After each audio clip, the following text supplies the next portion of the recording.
عبداللہ بن عمر رضی اللہ تعالیٰ عنہ سے روایت ہے کہ رسول اللہ صلی اللہ علیہ وسلم نے قبلے کی دیوار پر تھوک دیکھا۔ آپ صلی اللہ علیہ وسلم نے اسے کھرچ ڈالا۔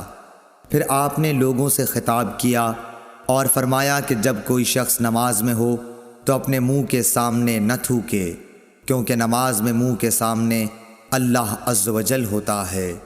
صحیح بخاری حدیث نمبر 406۔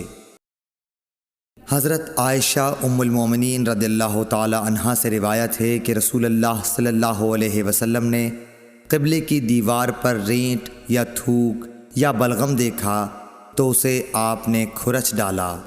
صحیح بخاری حدیث نمبر 407۔